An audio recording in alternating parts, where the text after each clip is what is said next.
ପ୍ରକୃତ ଖୁସି ଏକ ହୃଦୟ ବିଦାରକ କାହାଣୀ। ନୀଲେଶ ହସିବ କି କାନ୍ଦିବ ତାହା ଜାଣିପାରିଲା ନାହିଁ। ତାର ମାର୍କସିଟ୍ ତା ସାମ୍ନାରେ ପଡ଼ିଥିଲା, ଯେଉଁଥିରେ ସେ ପ୍ରତ୍ୟେକ ବିଷୟରେ ସର୍ବାଧିକ ନମ୍ବର ରଖିଥିଲା, କିନ୍ତୁ ଭଲ ନମ୍ବର ପାଇବାର ଆନନ୍ଦ ସେ ଅନୁଭବ କରିପାରିଲା ନାହିଁ। ସର୍ବୋପରି ନୀଲେଶ ସହିତ ଏପରି କାହିଁକି ହେଉଥିଲା? ନୀଲେଶ ସହିତ କ'ଣ ଘଟିଥିଲା? ପ୍ରକୃତରେ ନୀଲେଶ ଏବଂ କମଲ ଗୋଟିଏ ଶ୍ରେଣୀରେ ପଢ଼ୁଥିଲେ, କିନ୍ତୁ ସେମାନଙ୍କର ସ୍ୱଭାବ ବହୁତ ଭିନ୍ନ ଥିଲା। କମଲ ଶାନ୍ତ ଥିଲେ ମଧ୍ୟ ନୀଲେଶ ସବୁବେଳେ କିଛି ନା କିଛି ଦୁଷ୍ଟାମି କରୁଥିଲେ। ତାଙ୍କର ପାଠପଢ଼ାରେ କୌଣସି ଆଗ୍ରହ ନଥିଲା। ଅନ୍ୟପକ୍ଷରେ କମଲ ତାଙ୍କ ପାଠପଢ଼ାରେ ଉତ୍କର୍ଷ ଥିଲେ। ଶିକ୍ଷକ ପଚାରିଥିବା ପ୍ରତ୍ୟେକ ପ୍ରଶ୍ନର ଉତ୍ତର ସେ ଚତୁରତାର ସହିତ ଦେଉଥିଲେ। ଏହା ନୀଲେଶଙ୍କ ପାଇଁ ଏକ ସମସ୍ୟା ଥିଲା। ତାଙ୍କ ପାଠପଢ଼ାରେ ଧ୍ୟାନ ଦେବା ପରିବର୍ତ୍ତେ ସେ କମଲର ପ୍ରତ୍ୟେକ ପଦକ୍ଷେପକୁ ନକଲ କରୁଥିଲେ। ସେ ସବୁବେଳେ ତାଙ୍କୁ କିପରି ପଛକୁ ଠେଲିବେ ଏବଂ ଅପମାନିତ କରିବେ ସେ ବିଷୟରେ ବ୍ୟସ୍ତ ରହୁଥିଲେ।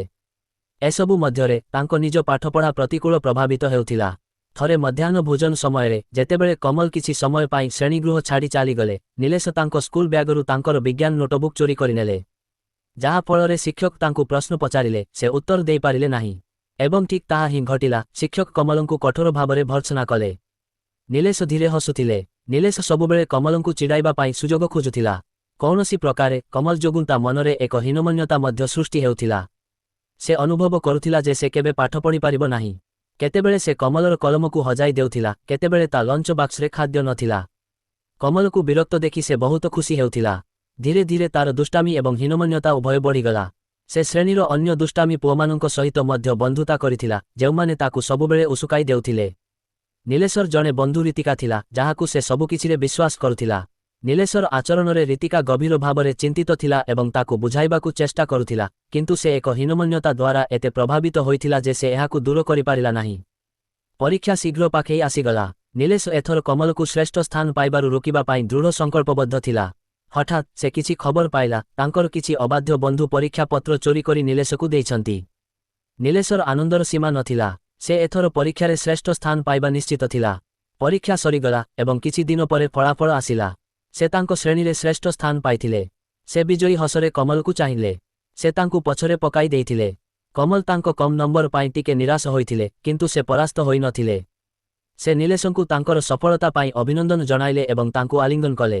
ନୀଲେଶ ଚିନ୍ତାରେ ପଡ଼ିଗଲା, କ'ଣ କରିବ ଜାଣି ନ ପାରିଲା। ସେ ନିଜ ସ୍ୱଭାବ ପାଇଁ ଦୁଃଖ କରିବା ଉଚିତ ନା କମଲର ଦୟାରେ ଆନନ୍ଦ କରିବା ଉଚିତ? ଯେଉଁ ପିଲାଟି ସେ କେବଳ ଅସୁବିଧା ସୃଷ୍ଟି କରିନଥିଲା, ସେ ଏବେ ତାକୁ ସଫଳତା ପାଇଁ ଅଭିନନ୍ଦନ ଜଣାଉଥିଲା। ଗୋଟିଏ ମୁହୂର୍ତ୍ତରେ ତା''ର ବିଜୟର ଆନନ୍ଦ ଉଭାନ ହୋଇଗଲା ଏବଂ ତା''ର ଭୁଲ କାମଗୁଡ଼ିକ ତା' ସମ୍ମୁଖରେ ଦର୍ପଣ ପରି ପ୍ରକାଶ ପାଇଲା। ସେ ଏବେ ନିଜର ଅସତ୍ ଭାବରେ ଅର୍ଜନ କରିଥିବା ରାଙ୍କ ପାଇଁ ଗଭୀର ଲଜ୍ଜିତ ହେଉଥିଲେ। ତାଙ୍କ ସମ୍ମୁଖରେ ଉପସ୍ଥାପିତ ଭଲ ମାର୍କ ମଧ୍ୟ ତାଙ୍କୁ ବାରମ୍ବାର ତାଙ୍କର ଭୁଲ ମନେ ପକାଇ ଦେଉଥିଲା।